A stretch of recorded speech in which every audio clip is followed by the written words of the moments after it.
Jail का नाम सुनते ही अच्छे अच्छों को पसीना आ जाता है।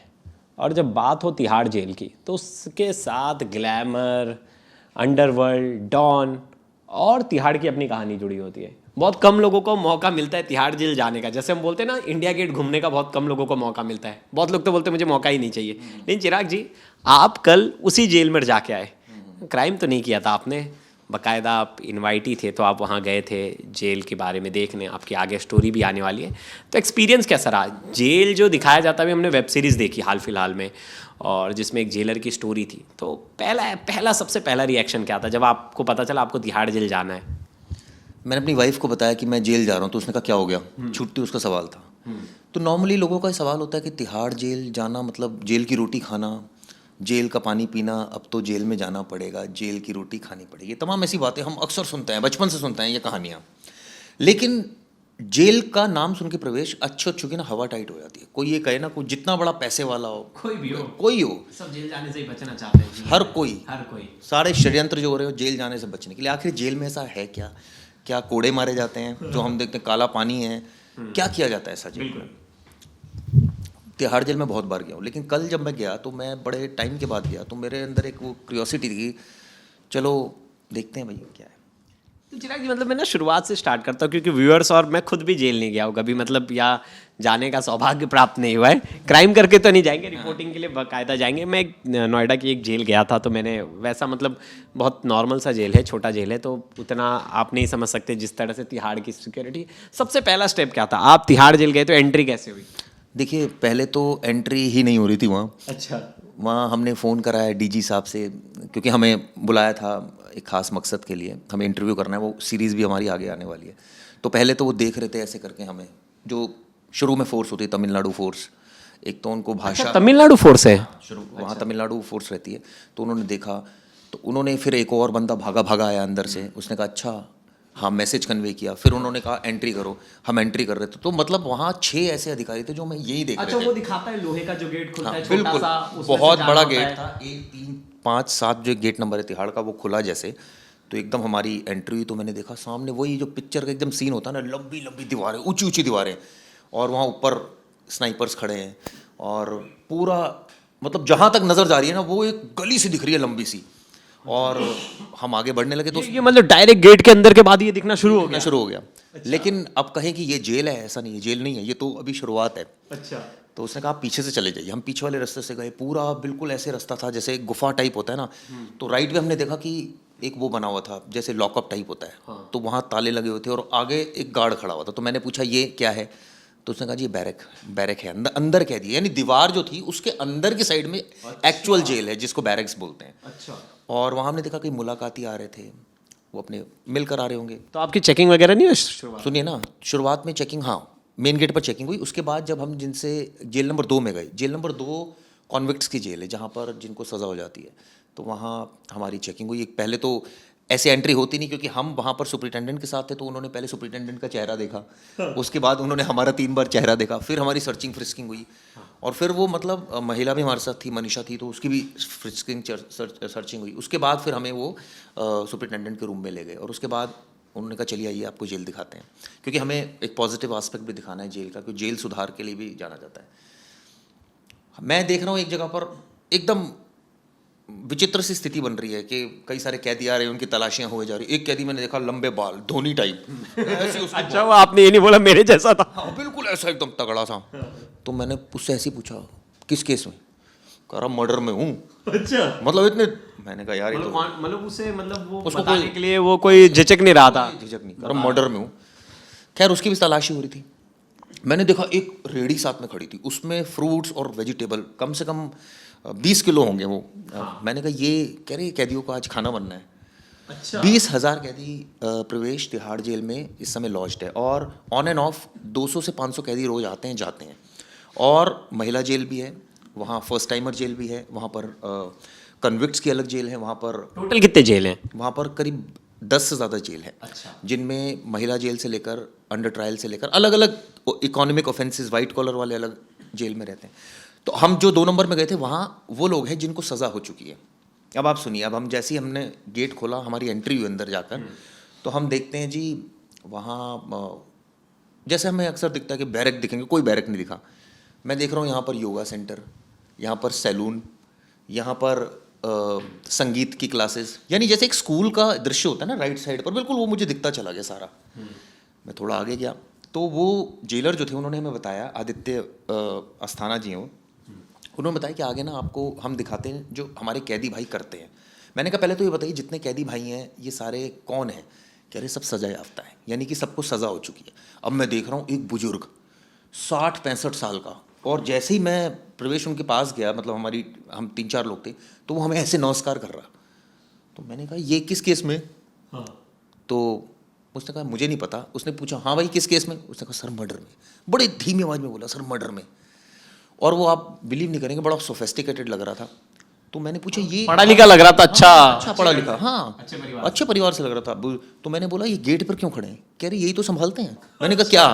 कह रहे ये जो कारपेंट्री यूनिट है यही संभालते हैं। अच्छा, मतलब अंदर यूनिट लगा था, किस चीज़ के लिए था ये? देखिए जैसे हम जेल नंबर 2 में घुसे, एक कारपेंट्री यूनिट है वहाँ पर, एक वहाँ पर बुनाई का काम होता है, एक वहाँ पर खाना बनता है, अच्छा, एक वहाँ पर तेल बनता है। आप सोचिए सरसों। सबसे पहले मैंने बोला जी मुझे कारपेंट्री यूनिट में लेकर चलिए, तो वो लेकर गए। तो वहाँ ये जो आप कुर्सियाँ देख रहे हैं, हाँ, ये लकड़ियों की कुर्सी, इतनी बढ़िया प्रवेश उन्होंने बना रखी थी, सोफे। और वहाँ टीक वुड से वो बनाते हैं। टीक वुड जो सबसे फाइन क्वालिटी की होती है वो टीक वुड का इस्तेमाल होता है। और वो कैदी भाई मैं देखा एक यूनिट में वो घिस रहे हैं, पूरा बड़ा ही मतलब बने हुए कैदी, हाँ। वो घिस रहे हैं। एक जो है उसको लेवलिंग कर रहा है, एक सोफ़ा बना रहा है। मैंने पूछा सोफ़े की कीमत कितनी? और आप वो खरीद सकते हैं, मतलब अगर कोई आम आदमी भी, मैं व्यूअर्स अगर चाहें तिहाड़ जेल जाकर कुछ खरीदना तो खरीद सकते हैं। अच्छा, हाँ, उनके अलग अलग आउटलेट्स हैं, आप खरीद सकते हैं वहाँ जाकर। और वहाँ आप सोचिए सोफ़ा जो सबसे बेस्ट टीक वुड का था वो 28,000 रुपये का। ये तो वो मतलब बड़ा नॉर्मल रेट से, मतलब जो अभी जो चल रहा है मार्केट में रेट। नहीं, जो मार्केट में अगर आप जाएंगे वो 70,000 का मिलेगा, क्योंकि वो, हाँ, क्योंकि वो ओरिजिनल है। अगर किसी को ये खरीदना हो तो कैसे खरीदेगा? खरीद सकता है, वो तिहाड़ जेल से सीधा कांटेक्ट कर सकता है, उनकी वेबसाइट पे जाकर कांटेक्ट कर सकता है। और इनके कई आउटलेट्स भी है, कई जैसे कोर्ट्स में आउटलेट हैं। कैन यू इमेजिन प्रवेश, जैसे ही हम अंदर घुसे एक इंडिया गेट बना हुआ था, लकड़ी का इंडिया गेट, और जितना हमारा ये पोल है इतना बड़ा इंडिया गेट लकड़ी का, और इतना बढ़िया बना हुआ था कि मतलब मैं देखकर हैरान रह गया। नक्काशी का कितना बढ़िया काम करते हैं वो लोग। क्रिमिनल्स भी आर्टिस्ट है अंदर, और मैंने सुधर रहे हैं, मतलब सुधर रहे। मैंने पूछा, मैंने कहा ये लोग इतना बढ़िया काम करते हैं तो ये तो अगर इसी में अगर लग जाते तो प्रवेश उनकी जो इनकम होती ना, एक साल, एक महीने की बता रहा हूँ आपको, वो कम से कम नहीं तो 2-4 लाख रुपए कमा के जाते। आप सोचिए। मैंने पूछा कि ये अब ये काम क्यों कर रहे हैं? उन्होंने कहा देखिए ऐसा है, अब जिनको सज़ा होगी 10 साल 15 साल, अब वो क्या करेगा? वो खाली बैठ ही नहीं सकता। कह रहा वो 2 दिन बैठेगा, तीसरे दिन खुद ही परेशान होकर हमारे पास आता है, मुझे कुछ काम दे दीजिए। तो उसको वो काम देते हैं और इन यूनिट्स में लगाते हैं। वो लोग काम करते हैं यहाँ पर और उनको सैलरी मिलती है। कैन यू इमेजिन, कैदियों को सैलरी मिलती है 12,000 13,000। वो पैसे फिर कैसे अकाउंट से अपने फैमिली को भेजते हैं वो। ओके, हाँ, और सैलरी के अलावा वो उनकी एक स्किल डेवलप हो रही है। आप सोचिए। तो वो उन्होंने समझ लिया है कि यही अब अपना घर है मरते दम तक, तो यहीं अब ऐसे ही सर्वाइव करना है, काम बिजी रहेगी लाइफ। और क्या करें? ऑप्शन बताइए क्या है? अच्छा, कोई मना कर सकता है कैदी? हाँ, मना भी कर सकता है। अगर जिसको नहीं मने तो वो फोर्स नहीं करते। मैंने उनसे पूछा, मैंने कहा किसने मना कर दिया? तो कहते ठीक है मना कर दीजिए, कोई बात नहीं। वो 4 दिन बैठेगा, 5वें दिन खुद ही आ जाएगा। क्यों? तो कुछ है ही नहीं काम, क्या करेगा वो पूरा दिन? भाई जिसको 20 साल की प्रवेश सजा हो गई, आपको 20 साल की अगर सजा हो गई, क्या करेंगे आप? 1 दिन 2 दिन 3 दिन, फोन भी नहीं है। मैं एक बात कह रहा हूँ, फोन भी नहीं है आपके पास कुछ भी नहीं है। तो ऐसी सिचुएशन में आप क्या करेंगे? मजबूरन आप कहते हैं यार चल सारे काम कर रहे हैं। आपने किसी कैदी से बात की? मैंने बात की, मैंने उनसे पूछा कैन यू इमेजिन, कई कैदी फाइल्स बना रहे थे वहाँ, जो कोर्ट की फाइल होती है दोस्तों, जो कोर्ट में फाइलें चलती हैं, जो इतनी बड़ी बड़ी फाइल होती है जो फटती भी नहीं है, उसमें कोई कपड़ा लगा होता है, जो गत्ते का हाँ हाँ, बड़ा अच्छा फाइन क्वालिटी का, वो बना रहे थे वो। और वहाँ टेंडर आते हैं MCD का, वो बता रहे थे कि अभी हाल ही में 50,000 डेस्क का टेंडर आया हुआ है। आप सोचिए। और आपको एक और शॉकिंग बात बताऊँ, 18 करोड़ रुपए रेवेन्यू है तिहाड़ जेल का जो कैदी जनरेट करते हैं। मतलब आप सोचिए कि वो, मतलब सुधार तो सच में हो रहा है अंदर बैठ के, मतलब कैदी कुछ ना कुछ। मैं तो कह रहा हूँ कैदी बड़े ही बन रहे हैं, बड़े अच्छे कारपेंटर बन रहे हैं। अच्छा, दूसरी जगह फिर इसके बाद आप कहाँ गए? आप सोचिए, इसके बाद मैं अगली यूनिट में गया जहाँ पर मैंने देखा तेल ही तेल, सरसों का तेल, एकदम घुसते ही एकदम वहाँ स्लिपरी हो रहा था। तो विनोद भाई तो फिसलते फिसलते बच्चे, मैंने पकड़ लिए इनको। तो उसके बाद स्थिति ये थी कि वहाँ इतनी बड़ी बड़ी मशीनें लगी हैं और वहाँ पर तेल बन रहा है, सरसों का तेल बनाया जा रहा है और वो बिकता है मार्केट में। ये सब कैदी भाई बनाते हैं। आप लेकर नहीं आए मेरे लिए, थोड़ा सा लेकर मैं सोच रहा था कि वो, और वहाँ बिक रहा था। इसके बाद आप सोचिए, मैं तीसरे जब गया वहाँ पर सारा हौजरी का सामान मिल रहा था, जिसमें शॉल्स मिल रही थी, जिसमें स्वेटर्स मिल रहे थे, जिसमें जो उन्होंने खुद बनाए हैं अचकन्स। अच्छा, इनको पहले ट्रेनिंग दी जाती होगी ना, क्योंकि हर कोई तो वेल प्रिपेयर हाँ, नहीं है, ये आपने अच्छा सवाल पूछा। वहाँ पर एक विनोद भाई वो कौन आए थे वो जो बता रहे थे, एक बाबा जी जो दिखे थे हमें, एक वहाँ बाबा जी आए थे जो नक्काशी के लिए स्पेशली आते हैं तिहाड़ जेल में सिखाने के लिए उनको, और वो कई सालों से वहाँ पर आ रहे हैं। हाँ, और उनको अवार्ड भी मिले कई सारे भारत सरकार से, तो वो सिखाने के लिए आते हैं कैदियों को। और आप सोचिए, एक कैदी मुंह पर ऐसे मफलर बांधे घिस रहा है, सोचिए, मतलब एक कैदी लकड़ी घिस रहा है, एक सोफा बना रहा है, एक टेल बना रहा है, एक हौजरी। और बताता हूँ आपको बड़ी मज़ेदार बात, हम आगे बढ़े थोड़ा सा, और जैसे ही हम आगे बढ़े वहाँ हमने देखा एक कैदी, उसके मुंह पर पूरा ऐसे कपड़ा बंधा हुआ, और एक वो जो होती है विनोद भाई उसको क्या कहते हैं, वो जो धागे से जो खींचते हैं वो ऐसे ऐसे करके, बुनाई वाली जो मशीन होती है। हाँ हाँ, बुनाई वाली वो जो एम्ब्रॉयड, खड्डी, जिसको खड्डी बोलते हैं, सही कह रहे हैं। और वो बुनाई वाली मशीन हो, हमने देखा जैसे एकदम जेलर ने देखा, कहता है महिला कौन है, वो एकदम जो साथ में उनके पुलिस वाले थे वो हंसने लगे, कह रहे सर ये महिला नहीं है, पुरुष ही है, इसने मुंह पर मफल बांध रखा। तो मैंने पूछा ये किस केस में है, कहता है ये पाकिस्तानी है। तो मैंने कहा किस केस में, कहता इसने जहर दिया था कई लोगों को। तो मैंने कहा कितने साल से है, कह रहा 15 सालों से। आप सोचिए 15 सालों से वो यही काम कर रहा है, वो शॉल बना रहा है, कश्मीरी शॉल्स वो बना रहा है वहाँ पर, कैदी भाई ये कर रहे हैं। आप सोचिए, मतलब समाज में इसके ऊपर केस क्या था, ये जहर देकर आया? जहर देकर आया था। दिल्ली के खजूरी इलाके में एक जगह है जहाँ पर इसने कई लोगों को जहर दे दिया था। पाकिस्तानी नेशनल था जिसको अरेस्ट किया था। अच्छा, 25 साल पुराना केस था, आप सोचिए। शॉकिंग था ये। हाँ, और कई साल ट्रायल चला, उसके बाद सजा हुई उसको, सजा मिल चुकी है उसको, और वो बात नहीं करता किसी से, और एकदम गैंगस्टर वैंगस्टर दिखा काम वाम करते हुए आप? सुनिए ना, उसके आगे आता हूँ ना मैं।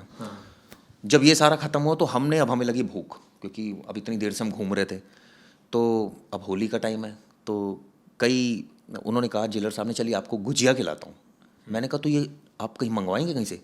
कह रहे यहाँ कुछ मंगवाया नहीं जाता कुछ भी, कह रहे सब कैदी बनाते हैं। हम गए एक जगह, विनोद भाई से पूछिएगा, वो गुजिया बना रहे हैं वहाँ पर, और बिल्कुल फ्रेश एकदम वहाँ से मशीनों से गुजिया बन रही है। और फिर हम जेलर के रूम में वहाँ बैठे, और उन्होंने हमें एक रसगुल्ला और गुजिया खिलाई, बहुत अमेजिंग, बहुत टेस्टी, और वो आगे सप्लाई होती है मार्केट्स में। तिहाड़ के मैं आपको बताऊँगा प्रोडक्ट्स, जिसमें बिस्किट्स, गुजिया, ये सारी चीज़ें सप्लाई होती हैं, और इनसे आप सोचिए 17-18 करोड़ का अगर रेवेन्यू जनरेट कर रहा है, अच्छी बात, कितनी अच्छी बात है। सुधार होना चाहिए कि क्रिमिनल्स को जेल में डालना मतलब ये नहीं होता है पनिशमेंट, कोर्ट भी चाहता है कि उनमें सुधार हो।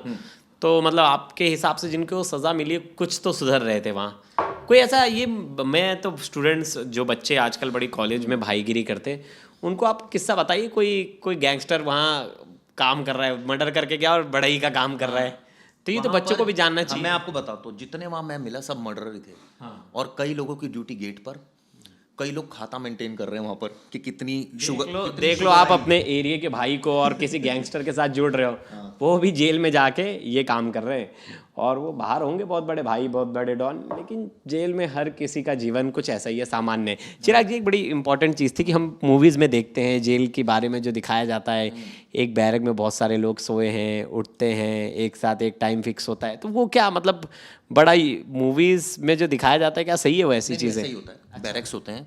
और जैसे ही मैं आपको एक कहानी बीच में रह गई, जैसे ही मैं डिप्टी सुपरिटेंडेंट के रूम में बैठा था, तो वहाँ एक बड़ी मज़ेदार चीज़ हुई। उन्होंने कहा सर ये आधार कार्ड बनने के लिए आया है। तो उसने पूछा किसका? कह रहा वो छोटा राजन का है। तो सारे वहाँ हंस पड़े बड़ी जोर की कि उसको आधार कार्ड की क्या ज़रूरत है भाई, वो तो क्रिमिनल है, उसको क्या। तो आप सोचिए कि छोटा राजन भी वहाँ लॉज्ड है। तिहाड़ जेल में मैं आपको बताऊँ बहुत सारे टेररिस्ट लॉज्ड हैं। तिहाड़ जेल में लॉरेंस बिश्नोई भी था कभी, जिसको शिफ्ट किया गया गुजरात में। और तिहाड़ जेल सबसे ज़्यादा हाई सेंसिटिव जेल है। आपने कहा कि आप किसी बदमाश से मिले, क्रिमिनल से, देखिए सारे हाई रिस्क प्रिजनर्स हैं ये। अच्छा, हर कोई हाई रिस्क प्रिजनर ही था। हाँ बिल्कुल, इनकी जान को ज़्यादा खतरा है वहाँ, क्योंकि इनकी जान जो है ना वो कैदियों से इनको खतरा है। जो मुझे जेलर ने बताया कि कैदी इनको कई बार मार सकते हैं, इनको वैसे खतरा नहीं। आप सोचिए ये लोगों के लिए खतरा बने हुए हैं, लेकिन वहाँ इनकी जान को खतरा है, इसलिए इनको सबसे अलग रखते हैं, इनको आइसोलेशन में रखते हैं बिल्कुल। इनके लिए अलग एक हाई रिस्क प्रिजनर्स हैं। तो मैंने वैसे ही जाते जाते पूछा, मैंने कहा वो केजरीवाल साहब कहाँ रुके थे? तो उन्होंने कहा नहीं वो अंडर ट्रायल वाले सेक्शन में थे, वो अलग जेल है उनकी, वहाँ पर जो अंडर ट्रायल होता है। किस्सा ये था कि उसको आधार कार्ड बनवाना है, उसने एक अर्जी दी है डिप्टी सुपरिटेंडेंट को।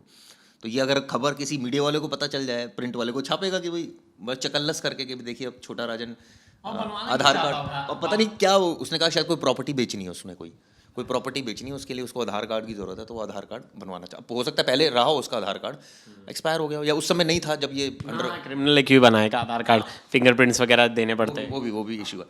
तो मतलब हम 4-5 यूनिट्स में घूमे, जिसमें कारपेंटरी थी, बुनाई यूनिट थी, जिसमें खाना बन रहा था, जिसमें हौजरी वाला था, जिसमें बढ़ई वाली यूनिट थी, और जिसमें तेल बन रहा था। आप सोचिए ये सारी यूनिट हमने कवर की, और आप यकीन मानिए कि जैसी जेल हमें दिखती है ना वैसी है नहीं।